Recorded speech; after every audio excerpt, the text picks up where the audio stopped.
નમસ્કાર મિત્રો, આત્મવિશ્વાસથી મોટી કોઈ ડિગ્રી નથી. એક ટીનેજર છોકરો નોકરી મેળવી લેવાના વિશ્વાસ સાથે પોતાના વતનથી ન્યૂયોર્ક પહોંચ્યો ત્યારે શું થયું સાંભળો આગળની સ્ટોરી. એક ટીનેજર છોકરો નોકરીની શોધમાં ન્યૂયોર્ક ગયો. તેના વતનથી ન્યૂયોર્ક સુધી પહોંચવા પૂરતી જ પૈસા તેની પાસે હતા. ન્યૂયોર્ક પહોંચીને ગમે ત્યાં નોકરી મેળવી લઈશ એવો તેને આત્મવિશ્વાસ હતો. એ છોકરો ન્યૂયોર્કમાં કોઈને ઓળખતો નહોતો.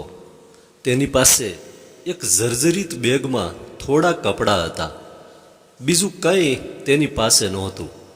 ન્યૂયોર્ક પહોંચીને તેણે સૌ પ્રથમ તો રહેવાની વ્યવસ્થા કરવાની હતી અને નોકરીની પણ વ્યવસ્થા કરવાની હતી.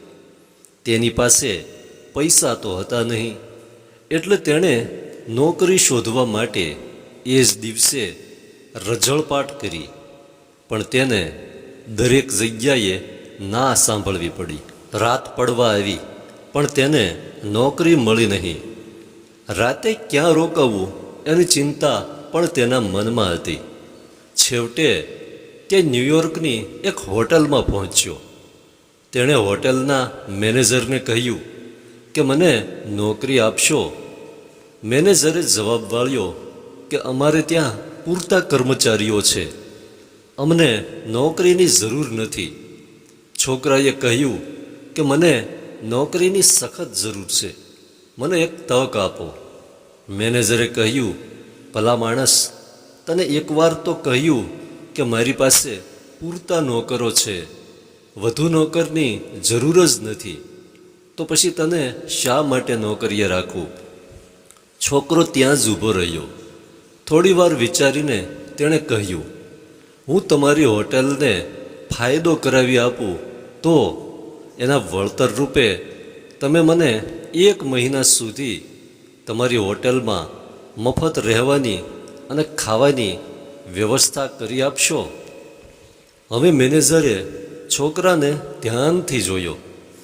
તેને થયું કે આટલો નાનો છોકરો આટલા આત્મવિશ્વાસપૂર્વક કહે છે કે હું તમારી હોટેલને ફાયદો કરાવી આપીશ, એટલે તેનામાં કંઈક તો હશે જ. તેણે કહ્યું, ઠીક છે, હું તને તક આપું છું, પણ તું આ હોટેલને કઈ રીતે ફાયદો કરાવી આપીશ?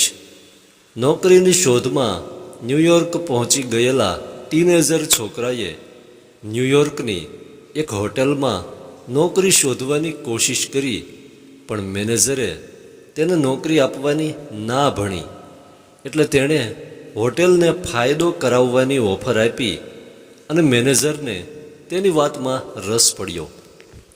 તેણે પૂછ્યું કે તું કઈ રીતે મારી હોટેલને ફાયદો કરાવી આપીશ?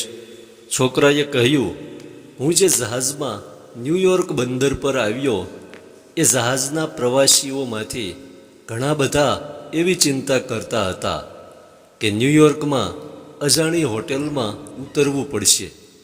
કેટલાક પ્રવાસીઓ તો એવી ચિંતા કરતા હતા કે ન્યૂયોર્કમાં રહેવા માટે ક્યાં જશું? પહેલીવાર અહીં આવ્યા છીએ. હું બંદર પરથી આવા પ્રવાસીઓને તમારી હોટેલમાં ખેંચી લાવીશ.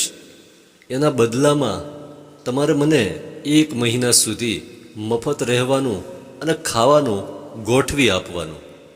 મેનેજરે કહ્યું, તારી ઓફર તો મજેદાર છે, પણ તું આ રીતે કેટલા પ્રવાસીઓને મારી હોટેલમાં ઉતરવા લાવી શકીશ? છોકરાએ કહ્યું, હું 1 મહિનામાં 50 પ્રવાસીઓ લાવી દઈશ. મેનેજરે કહ્યું કે 50 નહીં, તું 40 પ્રવાસીઓને લાવી દઈશ તો પણ હું તને 1 મહિના માટે આ હોટલમાં મફત ખાવાની અને મફત રહેવાની વ્યવસ્થા કરી આપીશ. પણ પહેલાં તું થોડા પ્રવાસીઓને રહેવા માટે લઈ આવ, તો હું તને હોટલમાં ઉતારો આપું. છોકરાએ કહ્યું, ઠીક છે, પણ હમણાં તો મારો આ સામાન તો અહીં રાખવા દેશો ને? મેનેજરે હા પાડી. છોકરો પોતાનો સામાન હોટેલમાં મૂકી અને ન્યૂયોર્કના બંદર તરફ રવાના થયો. એ વખતે બંદર પર એક જહાજ આવ્યું હતું. છોકરાએ એ જહાજમાંથી ઉતરેલા પ્રવાસીઓ સામે પેલી હોટેલના વખાણ કર્યા અને તેમને એ હોટેલમાં ઉતરવા તૈયાર કરી દીધા. અને પહેલા જ દિવસે એ છોકરો એક સાથે 40ને બદલે વધુ પ્રવાસીઓને પેલી હોટલ પર લાવ્યો. મેનેજર પ્રભાવિત થઈ ગયો અને તેણે તરત જ એ છોકરાને નોકરી પર રાખી લીધો. એ છોકરો યુવાન થઈને ચાનો ધંધો કરવા લાગ્યો અને સફળ થયો.